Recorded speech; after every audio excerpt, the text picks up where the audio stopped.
हर खबर पर होगी आपकी पकड़। डाउनलोड कीजिए एबीपी लाइव ऐप। नमस्कार, शाम के 4 बज चुके हैं। एबीपी न्यूज पर हाजिर हूं मैं, रोमाना इसार खान। बीजेपी अध्यक्ष जेपी नड्डा बंगाल पहुंच चुके हैं 2 दिन के दौरे पर, और जैसे ही वो बंगाल पहुंचे सियासत गर्मा गई है बंगाल में। दरअसल देखिए, एक तरफ बीजेपी है, दूसरी तरफ टीएमसी है। बीजेपी आरोप लगा रही है ममता सरकार पर कि ममता सरकार ने नड्डा की सुरक्षा के इंतजाम ठीक नहीं किए, उनकी सुरक्षा में चूक रह गई। और वहीं नड्डा ने बंगाल में अब बिगुल फूंक दिया है, बिगुल चुनाव का, क्योंकि अगले साल अप्रैल मई के महीने में अंदाजा लगाया जा रहा है पश्चिम बंगाल विधानसभा चुनाव भी होने हैं। तो इस माहौल में जो पूरी सियासी आर पार है टीएमसी और बीजेपी पर, उसी पर विस्तार से बात करेंगे। शुरुआत में जरा एक रिपोर्ट देख लीजिए आप। बंगाल में चुनाव का शोर, बीजेपी ने लगा दिया जोर। ऊपर से शुरू करो और नीचे तक चले जाओ, जाल बिछा हुआ है। और टीएमसी भी इससे अलग नहीं है, ये भी परिवार की पार्टी बन गई है। बीजेपी का नारा अब की बार 200 पार। कि इस बार सरकार हमारी होगी। 2021 के चुनाव में भारतीय जनता पार्टी 200 सीट पार करेगी और सरकार बनाएगी। बंगाल के दौरे पर बीजेपी अध्यक्ष नड्डा। यहाँ ममता जी की सरकार को उखाड़ फेंकेंगे और कमल खिलाएंगे। बीजेपी का वार, ममता भी पूरी तरह तैयार। नहीं हमारा, सारे जहां से अच्छा हिंदुस्तान हमारा। 2021 তৃণমূল আসছে, তৃণমূল আসবে, আর কেউ নয়। अब की बार बंगाल में आर पार।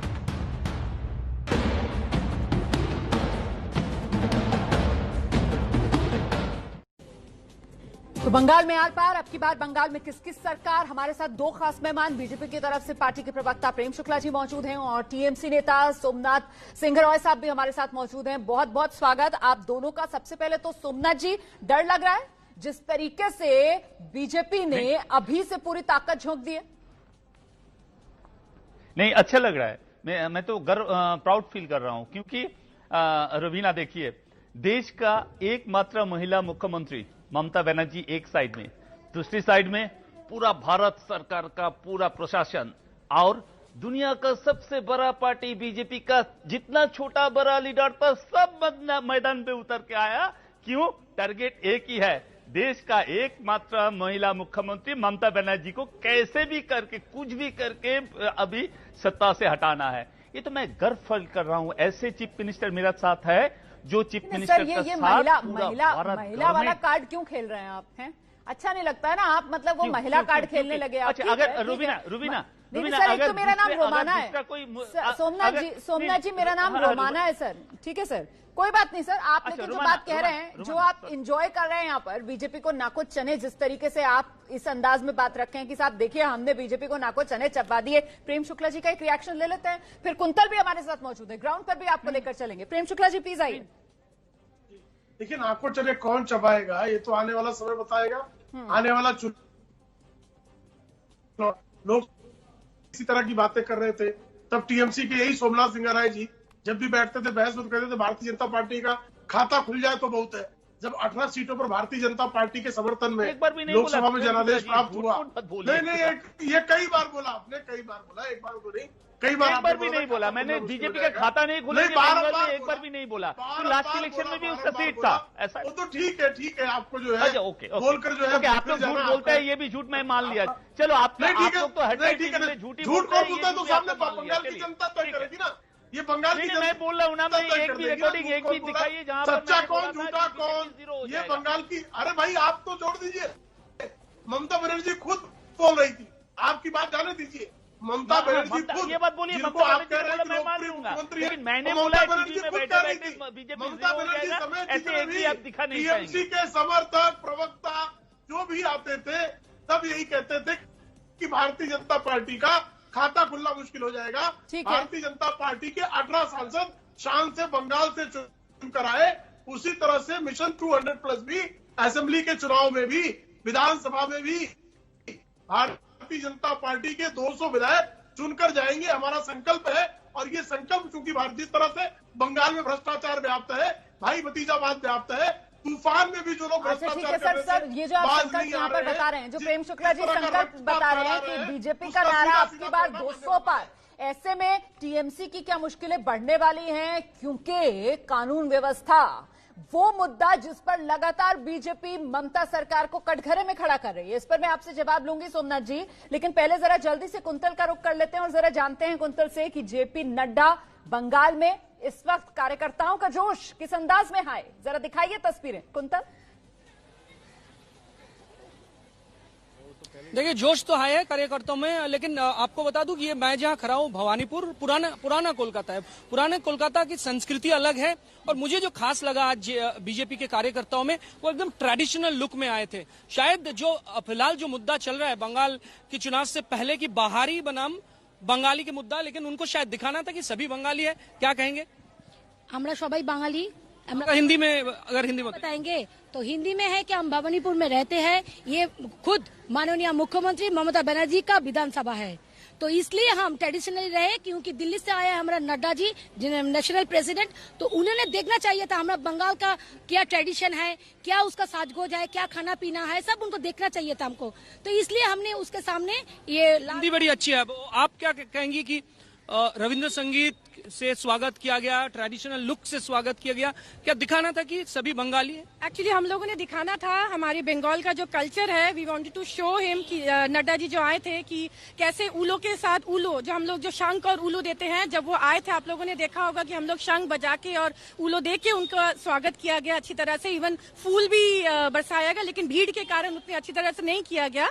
और क्योंकि वो यहाँ पे आए हैं, घर घर संपर्क अभियान जो हम लोगों का शुरू हुआ है आज भारतीय जनता पार्टी की तरफ से, सो दैट और जो जन है हमारे साथ और आ सके, जुड़ सके, और जो डेवलपमेंट जो कर रहे हैं भारतीय जनता पार्टी मोदी जी और लोगों के बीच में, इसको हम स्प्रेड कर सके। मतलब कुर्ते के साथ है, मतलब एकदम बंगाली ड्रेस में, लेकिन गेरुआ कुर्ता है, तो क्या मतलब रविंद्र संगीत का जो सिलेक्शन किसने किया था और 2 घंटे पहले से ही रविंद्र संगीत बज रहा था, वैसे ही स्वागत किया गया जैसे कि एक ट्रेडिशनल बंगाली स्वागत होता है? देखिए भवानीपुर, हम जो भवानीपुर वाले हैं, यहाँ भवानीपुर में श्यामा प्रसाद मुखर्जी का भी जन्म स्थान है, यहाँ नेताजी सुभाष चंद्र बोस का भी जन्म स्थान है।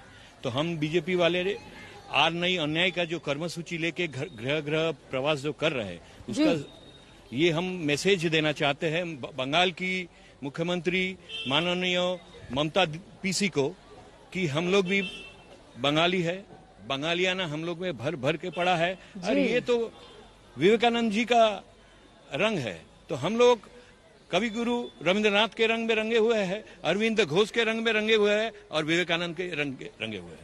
अब सुन सकते हैं रोमाना कि किस तरह से स्वागत किया गया, वो पूरे प्लान के साथ, और इनका कहना ये पुराना कोलकाता है और भवानीपुर कोई आम जगह नहीं है, यहाँ बहुत सालों से बड़ी महत्वपूर्ण बात कर रहे हैं। और आपने ये जो बीजेपी के कार्यकर्ता देश को दिखाए, दरअसल ऐसे में वो जो टीएमसी वाला वार होता है ना, बंगाली अस्मिता वाला वार जो टीएमसी करती है, यहाँ पर तो वो कुंद कर रही है बीजेपी, क्योंकि सोमनाथ जी बाहरी, चंबल का गुंडा, ये सारी बातें तो आपकी पार्टी के नेता करते रहे बीजेपी नेताओं के लिए।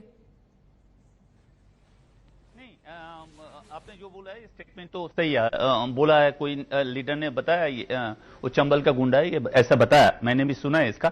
मैं ये सपोर्ट नहीं करता हूं। देखिए मैं पॉलिटिक्स में हूं, लेकिन इसका मतलब ये नहीं है कोई भी भाषा, कोई भी शब्द इस्तेमाल करे पॉलिटिक्स के लिए, कोई भी लीडर के लिए, ये मैं सपोर्ट नहीं करता हूं। फिर प्रेम शुक्ला जी बोलेंगे जी आप ऐसे ऐसे बात किया, मैं सपोर्ट नहीं करता हूं। फिर रुमाना मैंने एक बात कहना चाहता हूं, बंगाली बनना पड़ते हैं, बनाना पड़ते हैं। अभी देखिए क्या मैं बंगाली हूं, देखो हमको लाल पर साड़ी पहन के हमको बंगाली बनना पड़ रहा है, हमको पाजामा पंजाबी पहन के हमको दिखाना पड़ रहा है टीवी का सामने, देखो मैं बंगाली हूं। नहीं बंगाली होने का सर्टिफिकेट टीएमसी बांटेगी। हमको फिनिश करने दीजिए, चैनल पर बैठकर, मतलब मुझे अगर महाराष्ट्र में वो महिलाएं, वो पुरुष, क्योंकि वो बीजेपी के कार्यकर्ता है, तो आप उनको बंगाली मानने के लिए तैयार नहीं हो? कौन बोला? ऐसा बात नहीं किया मैंने। लेकिन जो लोग बाहर से आ रहे हैं, बोल रहे हैं बंगला चाहिए, बंगाल को चाहिए, ये 5-5 लीडर को लेकर ये लोग बैठा दिया। हमको पता है यहाँ पर जो उन लोगों का इनर फैक्शन है, इसको संभालने के लिए ये लोग आया है, लेकिन हम लोग उसका खिलाफ बोलना चाहता हूं। हम लोग ये बोलना चाहते हो, इसको गुजरात नहीं बनने देंगे मैडम।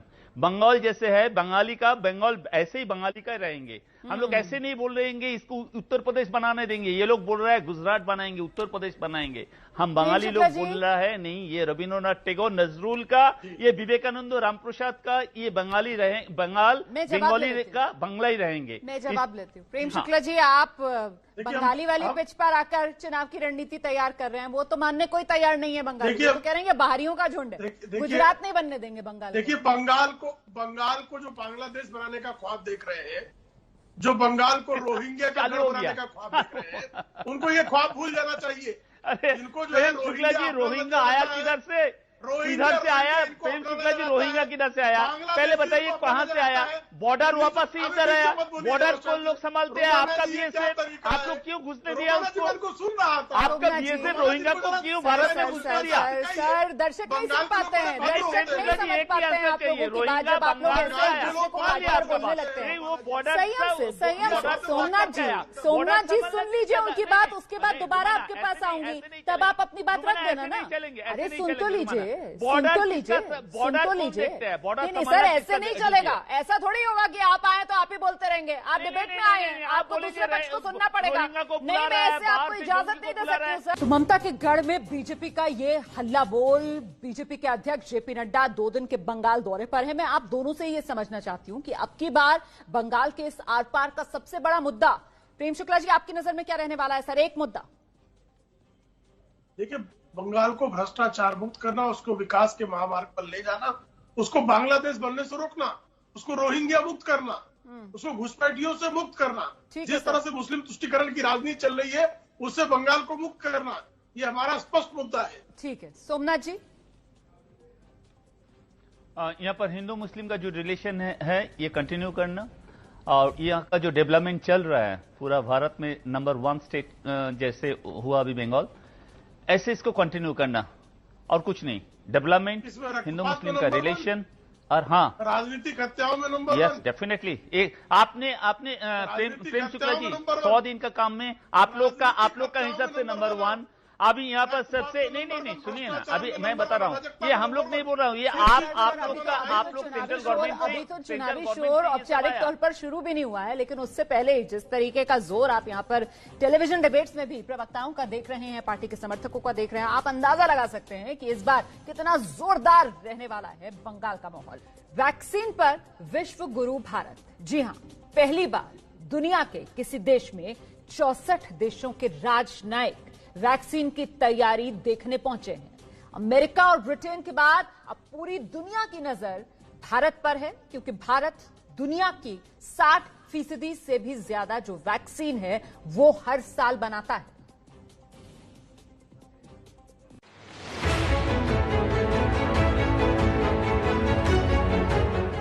हैदराबाद के भारत बायोटेक में अगर ये कहें कि दुनिया का जमघट लगा है तो ये कोई अनोखी बात नहीं होगी, क्योंकि दुनिया के 64 देशों के प्रतिनिधि भारत की कोरोना वैक्सीन की पड़ताल करने पहुंचे।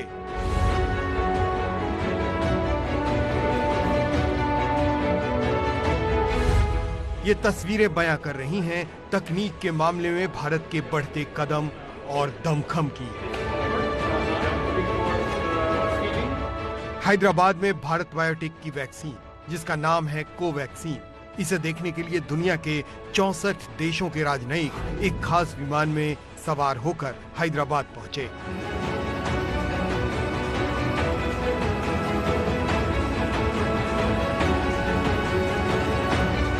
जिस वक्त अमेरिकी और ब्रिटेन की कंपनियां वैक्सीन के मामले में अलग अलग दावे कर रही हैं, वैसे में भारत की कोवैक्सीन की चुनौती बड़ी है। पहले भारत के प्रधानमंत्री मोदी ने भी हैदराबाद का दौरा किया था। प्रधानमंत्री चाहते हैं कि भारत में स्वदेशी वैक्सीन का ही ज्यादा इस्तेमाल हो और दुनिया के सामने भारत कुछ मांगने के लिए नहीं बल्कि कुछ देने के लिए खड़ा दिखाई दे।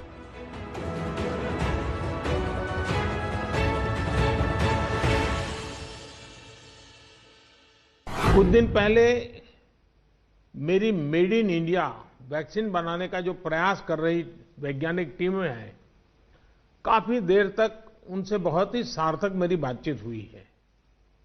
वैज्ञानिकों से भी मिलने का मौका मिला है और भारत के वैज्ञानिक अपनी सफलता को लेकर बहुत ही आश्वस्त हैं उनका कॉन्फिडेंस लेवल बहुत ही मजबूत है जी।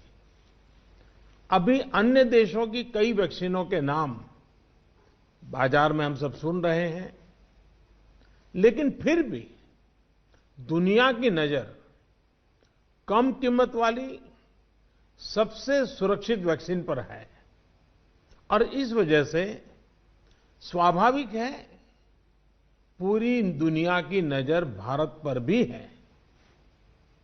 अहमदाबाद, पुणे और हैदराबाद जाकर मैंने ये भी देखा है कि वैक्सीन मैन्युफैक्चरिंग को लेकर देश की तैयारियां कैसी हैं। हैदराबाद के इस वैक्सीन सेंटर का दौरा दुनिया के 64 राजनयिकों ने किया। इससे इतना तो साफ हो गया कि कोरोना के खात्मे के मामले में भारत कितना आगे है।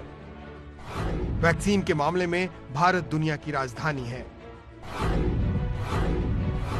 यहां हर साल दुनिया के 60% से ज्यादा वैक्सीन बनते हैं। दुनिया के हर तीसरे शख्स को भारत की वैक्सीन लेनी पड़ती है।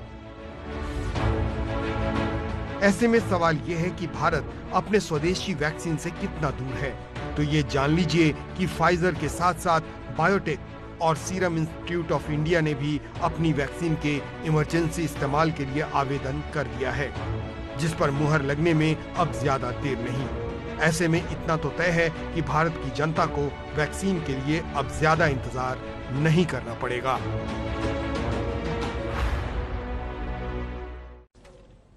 बात करने के लिए दो खास मेहमान इस वक्त हमारे साथ मौजूद हैं। मुंबई के जसलोक अस्पताल में मेडिकल रिसर्च के डायरेक्टर डॉक्टर राजेश पारेख और Delhi internal medicine expert doctor Romel Tikku हमारे साथ जुड़ रहे हैं। बहुत बहुत स्वागत आप दोनों का। डॉक्टर पारेख, पहले आपसे जानना चाहूंगी, वैक्सीन का विश्व गुरु बनने के बेहद करीब भारत नजर आ रहा है?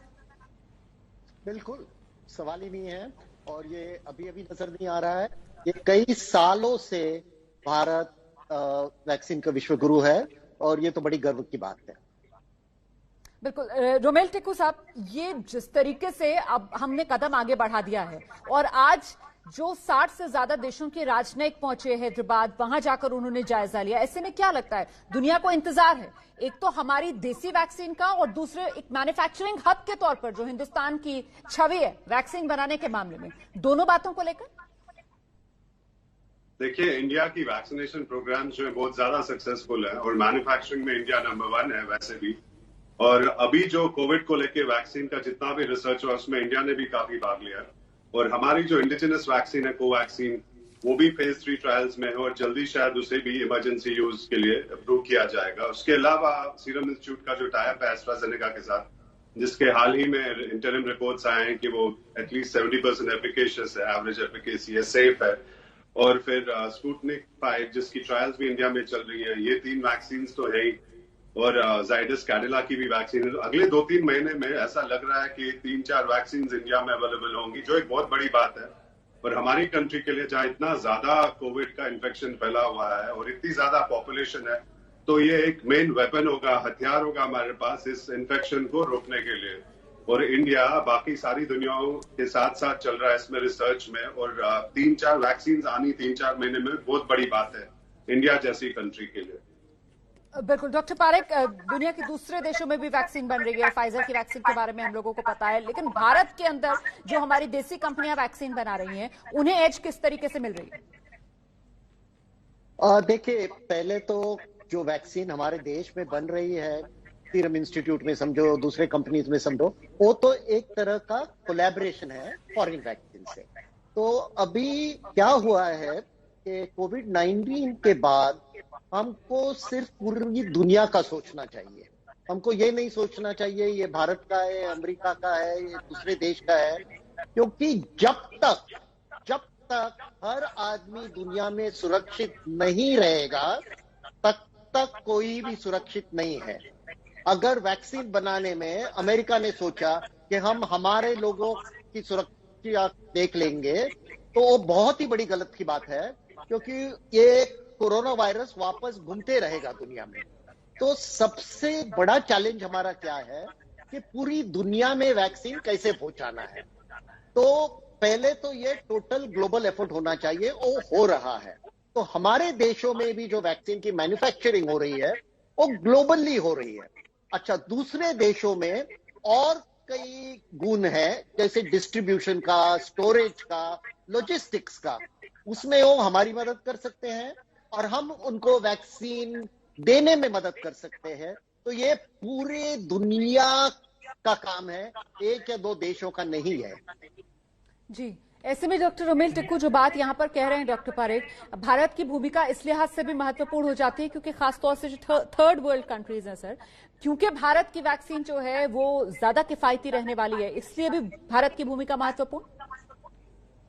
देखिए, मेन तो मैन्युफैक्चरिंग हब है इंडिया, इसलिए इंडिया की इंपॉर्टेंस बहुत ज्यादा है जी। और सारे दुनिया में, विश्व में इंडिया से मैन्युफैक्चर होकर वैक्सीन जाती हैं और इंडिया एक बड़ा मार्केट भी है वैक्सीन के लिए। इसलिए आप देखिए फाइजर ने भी इंडिया को अप्रोच किया है। तो जितनी ज्यादा वैक्सीन बनेंगी उतनी सारी दुनिया में वो लगेंगी लोगों को। और मैन्युफैक्चरिंग बहुत एक इम्पोर्टेंट पॉइंट होता है वैक्सीन के लिए, डिसाइज डिस्पर्सल और डिस्ट्रीब्यूशन के।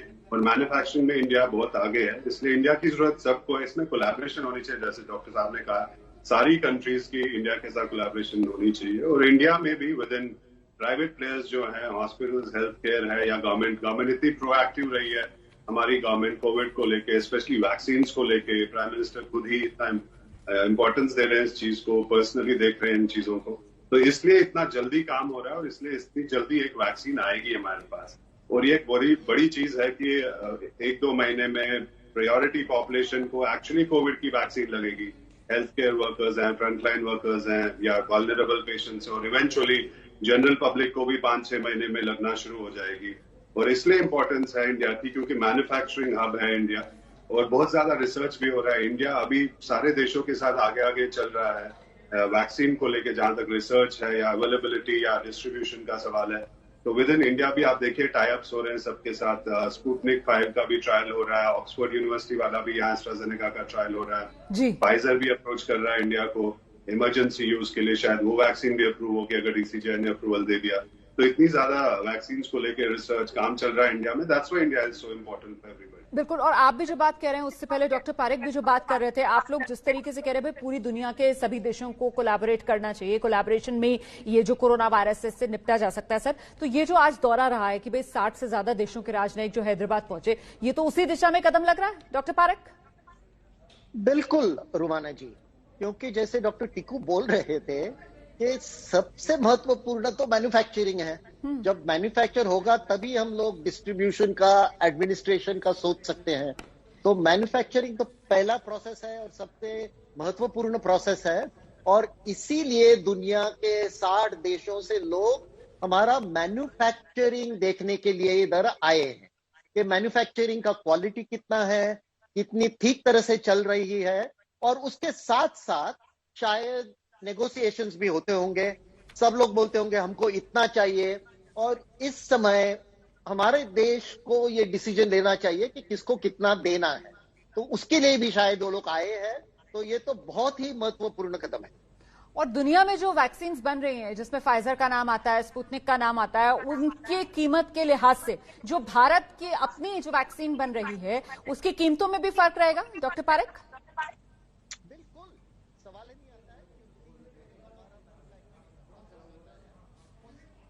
कुछ दिक्कत आ रही है डॉक्टर पारेख जी, अब दोबारा से अपनी बात रखिए, आने लगी आपकी आवाज जी।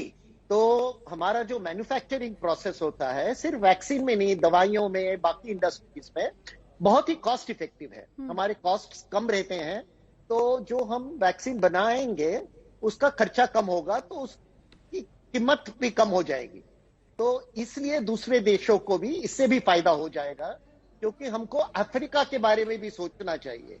ये सवाल मैंने पहले भी लिया था डॉक्टर रोमेल टिक्कू साहब, ये सवाल मैंने पहले भी लिया था कि साहब खासतौर से जो थर्ड वर्ल्ड कंट्रीज हैं, क्योंकि भारत मैन्युफैक्चरिंग हब है वैक्सीन का, जैसा कि हमने पहले भी बताया 60% वैक्सीन दुनिया की भारत में बनती है। और खासतौर से ये जो कोरोना वैक्सीन है, इसे लेकर अब दुनिया जिस तरीके से टकटकी हिंदुस्तान पर लगाए हुए है, भारत कोरोना वैक्सीन के मामले में भी विश्व गुरु बनता हुआ नजर आ रहा है। बहुत बहुत धन्यवाद आप दोनों का मेरे साथ बने रहने के लिए। कृषि बिल पर राष्ट्रपति से मुलाकात के लिए राहुल गांधी राष्ट्रपति भवन पहुंच गए। राहुल गांधी के साथ साथ सीपीएम के नेता सीताराम येचुरी हैं, एनसीपी नेता शरद पवार, टीआर बालू और डी राजा भी राष्ट्रपति से मुलाकात करेंगे आज।